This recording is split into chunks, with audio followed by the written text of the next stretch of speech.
Hey, First United Methodist Church of Lawrenceville. I am here with my friend Sandra Webb, and she's going to share a little bit of her story because her story is a part of our story. And as we get to know one another, as we hear these amazing stories, we hear what God has done in the middle of so many different lives and so many different circumstances. And we're encouraged to continue seeking God and continue investing in what God is doing right here in this place. So, Sandra, why don't you just, for anybody who might not know you, why don't you just introduce yourself, tell us a little bit about your family and how you found yourself at First United Methodist.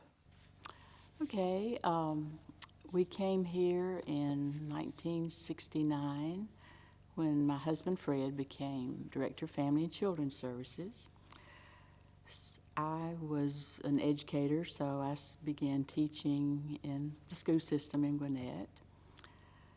We were in the old building where the Aurora Theatre is now with Douglas Gibson. In fact, Fred knew Douglas Gibson from his high school days because one of his best friends went to Douglas's former church, one of his former churches. So he was, excited about being with Douglas. We, of course, joined immediately and were part of the congregation that moved from that facility to this facility. Well, not this facility, but where the offices are now. So Fred was with Family and Children's Services for 28 years, most of it in Gwinnett. Just 1 year in Oglethorpe County before we came. And then I was with the school system. Most of my time was with Gwinnett. Well, talk about some of the things that you've been involved in here at the church, some of the things that have really impacted you and your family. One of the big things was the disciple classes that I took. The disciple program we had here was excellent. I didn't become involved with disciple until after I retired because I felt like I didn't have the time to do all the reading, but my husband became involved and was one of the first facilitators, first training. So he was very excited about that. Well, talk about, I know you have a close Sunday school class, some of the relationships, some of the small groups. How have those things been important to you? Oh, the Wesley class has been fantastic. When we first moved here, they were just starting the Wesley class. And actually, Douglas asked Fred to help form and teach that class. He was one of the first teachers. So we just celebrated our 50th anniversary last year, I think it was. And so those have been friends for life. Now, a lot of what God has done in your life seems to have leaked out into the community in the way that you have served and loved beyond just this place. Why don't you share a little bit about that? Well, we both were, I guess, members of the community with the school system and with Department of Family and Children's Services. Fred and others in the community became very involved with starting a food ministry. So the Lawrenceville Co-op actually grew out of churches, with Lawrenceville First Methodist being one of the most important. along with other churches, to get this started. The co-op kept, one of the first places was above Blue Rooster.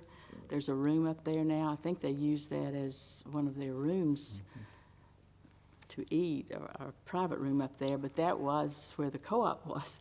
So all the food had to be taken up and downstairs, and eventually we moved. They were in several places. Eventually we moved to a Napa building off of Buford Highway, Highway 20.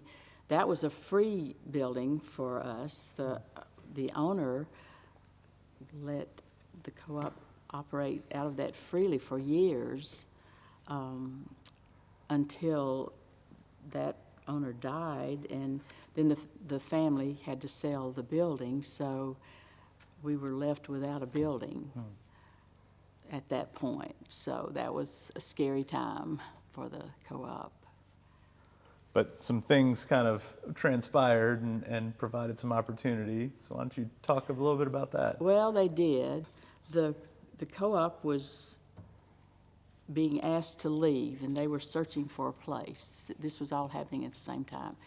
And Fred and Davis Chapel were on a vision team for the co-op, and they were looking for places at that time and trying to decide about the ministry of the co-op. And so Fred was very concerned about that while he was sick.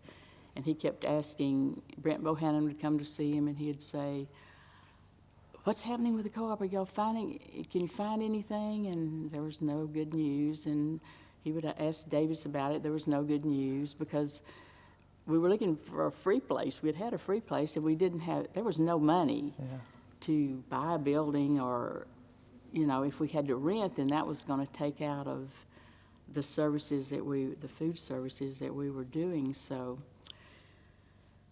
anyway, that was happening. So then Fred died. I started Disciple 3 the week after he died. I had already planned to sign up for it, so I thought, I really need to do that. So I started Disciple 3, and then I got a call from the investors that were handling the long-term care, same guys who had taught the class.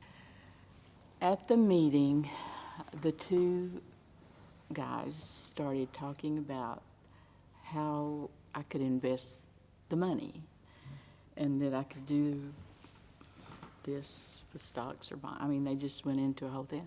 And I'm thinking, well, how much, what are they talking about? How much money?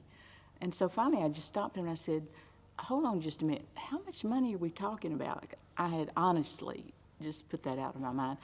Actually, when we were deciding, and they said it would be $150,000 if it was a benefit, Fred said, well, you won't need that money. He made that statement. You won't need that money, because I had retirement, and we had our house paid for and different things. So then they told me that, and I said,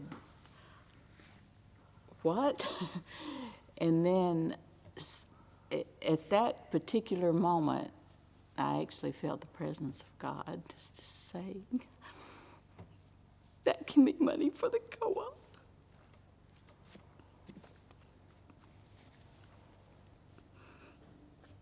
So I just stood up and I said, I'm sorry, but I need to leave right now. So I left the meeting and I went home, and I was just astounded. I mean, I thought it was like I'd won the lottery, and I've never played the lottery.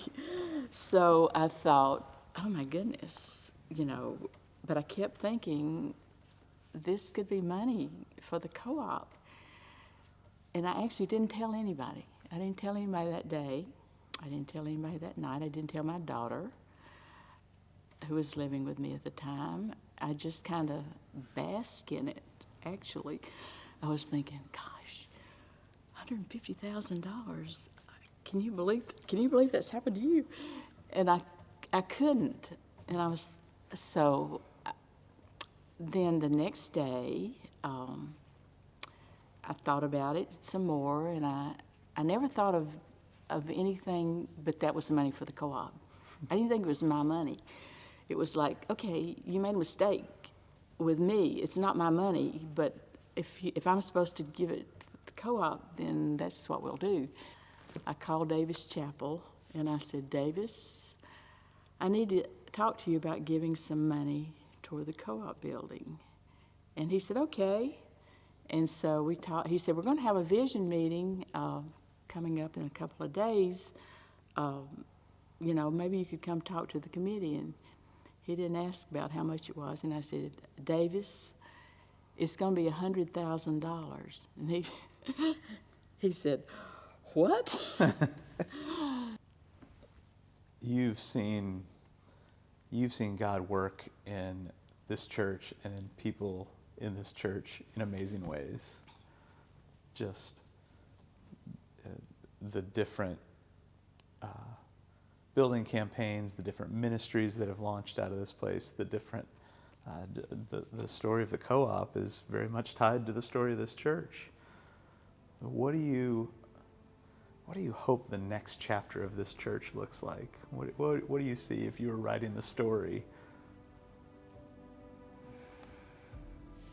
Well, I think we've been on a good path the last several years. We've had excellent ministers who have led this congregation to be more involved with the community, to look at the needs of all people. So I think we've got an excellent youth program, children's program. We are turning out wonderful children and youth that are committed to the ministry of this church.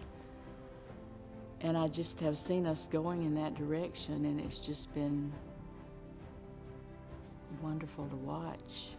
I was in a meeting once with other members of the community about the co-op, and we were telling where we were from, and I said, I'm from Lawrenceville Methodist, First Methodist. And I think it was a minister, I can't remember which church, said, oh my goodness, y'all are involved in everything. And I was just so proud to be a member of this church, and I always am proud to be a member of this church.